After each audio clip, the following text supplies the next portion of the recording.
জামাইদের মন পর্যন্ত পৌঁছাতে হলে আগে নাকি পেটের রাস্তা পার করতে হয়। তো আজকে আমি সেই ব্যবস্থাই করছি। আজকে জামাইকে এত মজা করে সবকিছু রান্না করে খাওয়াবো যে আমার প্রতি তার মন, দিল, প্রাণ সব উজাড় হয়ে যাবে। তো আজকে কি রান্না করতেছি সবকিছুই চলেন আপনাদের সাথে শেয়ার করি। আসসালামু আলাইকুম। Hello everyone. আশা করছি সবাই সুস্থ আছেন এবং ভালো আছেন ইনশাআল্লাহ। আমরাও আলহামদুলিল্লাহ ভালো আছি। তো আমি আজকে রান্না করার জন্য প্রথমে চিকেন নিচ্ছি এবং আমি আজকে কোনো ময় মশলা ছাড়া মানে খুবই অল্প ময় মশলা দিয়ে এই চিকেনটা রান্না করব, যেটার নাম হচ্ছে লেমন পেপার চিকেন। তো এর জন্য প্রথমে আমি একটু টক দই আর হচ্ছে আদা রসুন বাটা, কালো গোলমরিচ গুঁড়া আর হচ্ছে গরম মশলা গুঁড়া আর হচ্ছে কিছুটা লবণ অ্যাড করব। এর বাইরে আমি আর এই চিকেনে কোনো প্রকার কোনো মশলা ব্যবহার করব না। তো যেহেতু লেমন পেপার চিকেন, এজন্য লেবুর রসটা কিন্তু অবশ্যই মাস্ট বি অ্যাড করতে হবে। আর হচ্ছে আপনারা চেষ্টা করবেন টক দইয়ের পরিমাণটা আরেকটু বেশি নিতে। আমি যেহেতু প্রথমবার রান্না করতেছি তাই টক দইয়ের পরিমাণটা আমার কাছে মনে হয়েছে যে পরিমাণে একটু কম হয়ে গিয়েছে। এবার চিকেনটাকে ম্যারিনেট করে আমি 1 ঘন্টার জন্য নর্মাল ফ্রিজে রেখে দিব। অন্যদিকে হচ্ছে আমি এখন গরুর মাংসটাকে ম্যারিনেট করব। তো আজকে আমি সব কিছুই চেষ্টা করতেছি একটু ম্যারিনেট করে রান্না করার জন্য। ম্যারিনেট করে রান্না করলে হয় কি যে মশলাটা কিন্তু মাংসের ভিতরে খুব সুন্দর করে ঢুকে যায় আর খেতে কিন্তু খুবই ভালো লাগে।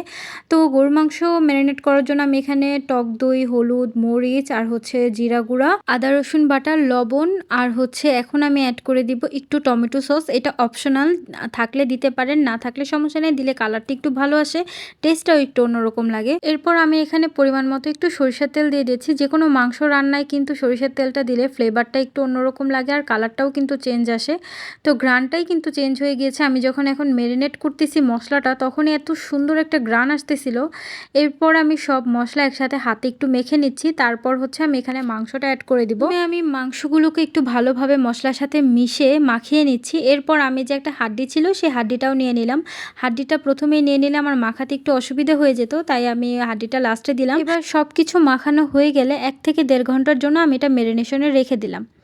এবার চলে আসি আমি রান্নাতে। আমার মুরগিটা কিন্তু 1-1.5 ঘন্টার মতোই আমি ফ্রিজে ম্যারিনেট করে রেখে দিয়েছিলাম। এবার রান্না করার জন্য পরিমাণ মতো তেল নিয়ে নিচ্ছি। তেলটা আমার একটু বেশি পড়ে গিয়েছে যেহেতু আমি মুখটা খুলে তারপর তেল দিয়েছি।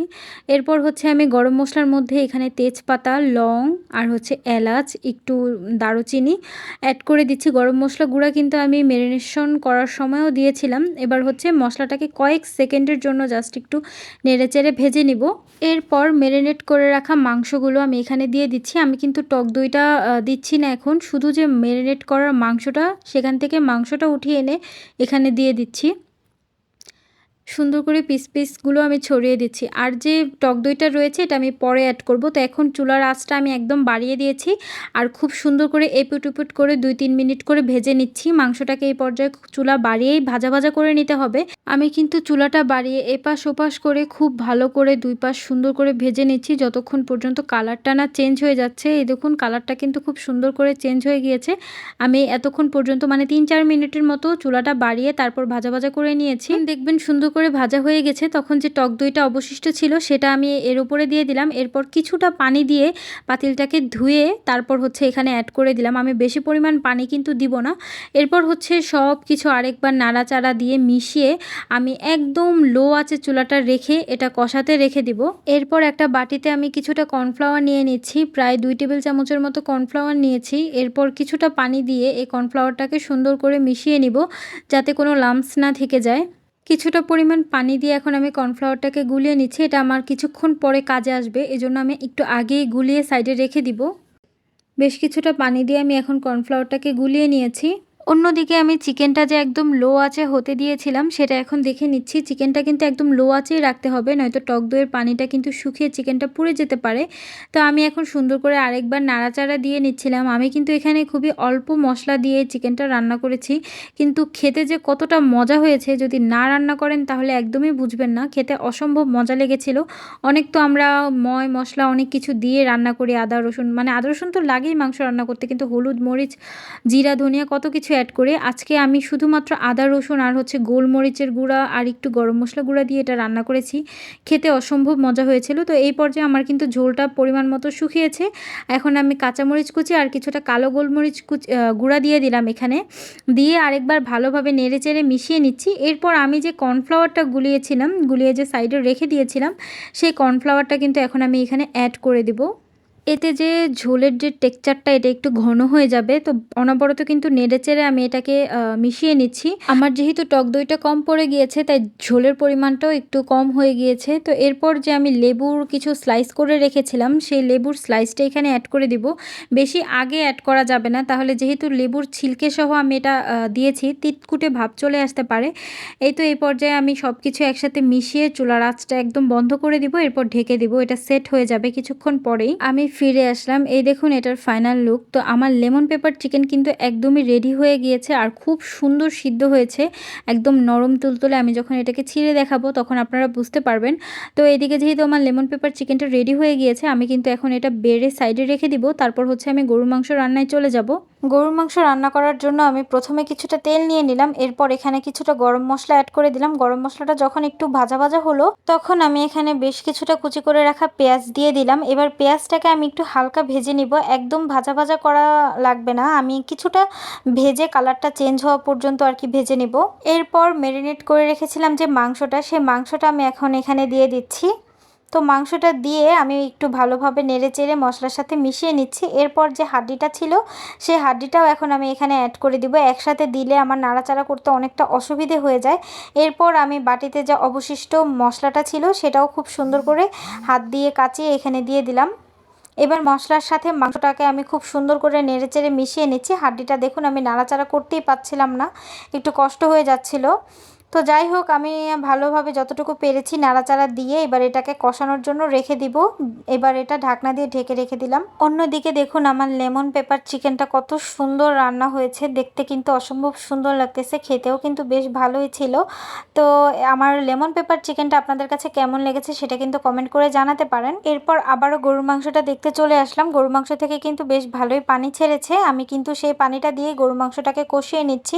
আমি এখানে এক্সট্রা কোনো পানি অ্যাড করতেছি না, যদি আমার প্রয়োজন হতো তাহলে আমি এখানে কিছুটা গরম পানি অ্যাড করে নিতাম, কিন্তু আমার মাংস কষানোতে আমার কোনো পানি অ্যাড করা লাগেনি। যতটুকু পানি বের হয়েছে সেটা দিয়ে আমি ভালোভাবে মাংসটাকে কষিয়ে নিচ্ছি। অন্যদিকে আমি চলে আসলাম পোলাও রান্না করার জন্য। আজকের পোলাওটা আমি খুব স্পেশালভাবে রান্না করব, মানে গাজর দিয়ে রান্না করব। আর গাজর দিয়ে পোলাও রান্না এত বেশি মজা হয় আর এত মজা লাগে খেতে, তো আপনারা যারা খেয়েছেন তারা তো অবশ্যই জানেন। তো আমি পোলাও রান্না করার জন্য পরিমাণ মতো তেল নিয়ে নিলাম। এবার তেলটা যখন একটু ফুটতে শুরু করলো তখন এর মধ্যে আমি পরিমাণ মতো কিছুটা গরম মশলা অ্যাড করে দিচ্ছি।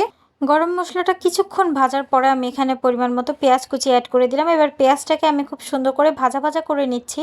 যখন আমার পেঁয়াজটার কালার চেঞ্জ হয়ে যাবে তখন আমি এর মধ্যে আদা বাটা রসুন বাটা অ্যাড করে দিলাম। আদা বাটা রসুন বাটা দিয়ে আরও বেশ কিছুক্ষণ আমি ভাজা ভাজা করে নিলাম। এরপর আমি যে গাজরটা কুচি করে রেখেছিলাম সে গাজরটা দিয়ে দিলাম। তো গাজরটা দিয়ে কিছুক্ষণ ভাজার পরে আমি এখানে লবণ অ্যাড করে দিব, যাতে গাজরটা একটু তাড়াতাড়ি নরম হয়ে যায়, নয়তো আমি দেখা যায় যে যখন পানি অ্যাড করি তখনই লবণটা দেই। তো এবার গাজরটা আমি খুব ভালো করে কিছুক্ষণ কষিয়ে নিলাম। যখন গাজরটা একটু নরম হয়ে গেল তখন আমি এর মধ্যে ধুয়ে রাখা চালগুলো দিয়ে দিচ্ছি। চালগুলো আমি প্রায় আধা ঘন্টা আগেই সুন্দর করে ধুয়ে তারপর পানি ঝরতে দিয়ে দিয়েছিলাম। এবার চালটাকে গাজরের সাথে মিশিয়ে অল্প কিছু সময় আমি একটু ভাজা ভাজা করে নিচ্ছি, আমি বেশিক্ষণ ভাজা ভাজা করব না। এরপর আমি গরম পানি করে রেখেছিলাম সাইডেই, সেই গরম পানিটা এখন আমি এখানে অ্যাড করে দেবো। তো আমি পরিমাণ মতোই পরিমাপ দিয়ে গরম পানি করে রেখেছিলাম, সেই গরম পানিটা দিয়ে দিলাম। এবার এখানে কিছু কাঁচামরিচ দিয়ে দিচ্ছি। তো কাঁচামরিচ দিয়ে এবার ঢাকনা দিয়ে ঢেকে দিচ্ছি। গরম পানি দেওয়ার কারণে খুব তাড়াতাড়ি কিন্তু পোলাওটা আমার হয়ে যাবে। এবার অন্যদিকে আমি গরুর মাংসটা দেখে নেব।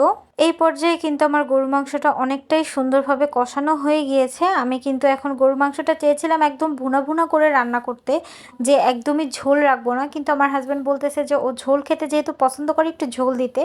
তো আমি ভাবলাম যে ঠিক আছে, তাহলে এখানে আমি কিছুটা গরম পানি অ্যাড করে ঝোল দিয়ে দিব। তো দেখুন এই পর্যায়ে কিন্তু মাংসটা কত লোভনীয় লাগতেছিল, খেতেও খুব বেশি মজা লাগতো হয়তো। তো আমি এখন এখানে আমি কিছুটা গরম পানি অ্যাড করে দিব।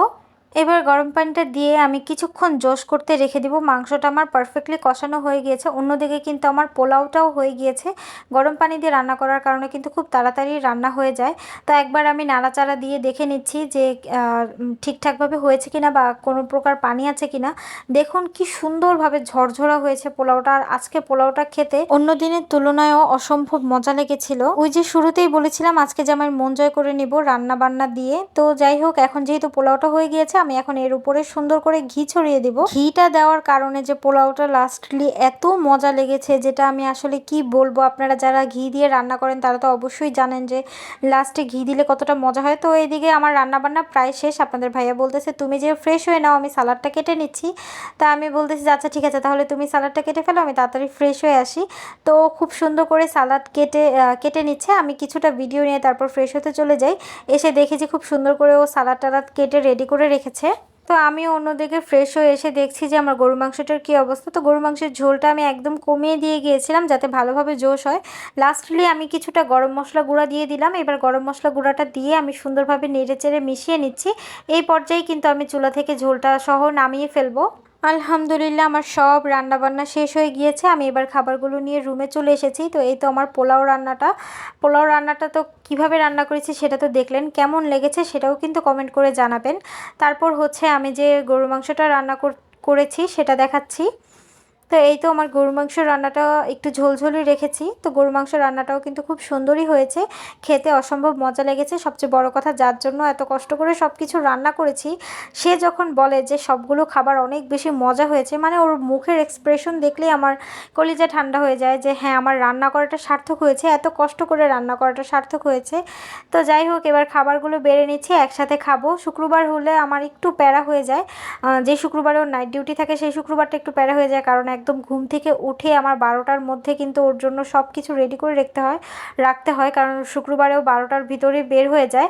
তো এই জন্য আমার রান্না করাটা একটু টাফ হয়ে যায় শুক্রবার দিন। তো এরপর হচ্ছে ও সালাডটা মাখিয়ে নিচ্ছে আর আমি ওর জন্য খাবার বেড়ে দিচ্ছিলাম। তো এই তো আজকের ভিডিও তো এই পর্যন্তই। কেমন লেগেছে আপনাদের কাছে সেটা কিন্তু কমেন্ট করে জানাতে ভুলবেন না। আপনাদের লাইক কমেন্ট আমাকে অনেক বেশি অনুপ্রেরণা দেয় নতুন নতুন ভিডিও বানানোর জন্য। এই দেখুন চিকেনটা কত সুন্দর সফটভাবে কুক হয়েছে। আমার কিন্তু চিকেনটা খুবই ভালো লেগেছে খেতে, আর আপনাদের ভাইয়ারও তো অনেক বেশি ভালো লেগেছে। আর সবচেয়ে বড় কথা, যখন এক একটা বাইট দিচ্ছিলাম, বিশেষ করে হাড্ডিও যখন চাবাচ্ছিলাম, তখনও মনে হচ্ছিল যে ভিতর থেকে একটা লেবুর ফ্লেভার আসতেছে। খুবই মজা হয়েছিল চিকেন রান্নাটা। এভাবে একবার অন্তত চিকেন রান্না করে দেখবেন, অসম্ভব মজা লাগে কিন্তু খেতে। গরুর মাংসের বড় হাড্ডিটার মধ্যে কিন্তু প্রচুর পরিমাণ ক্যালসিয়াম ছিল, আর এই ক্যালসিয়ামটা খেতে কিন্তু অসম্ভব মজা ছিল।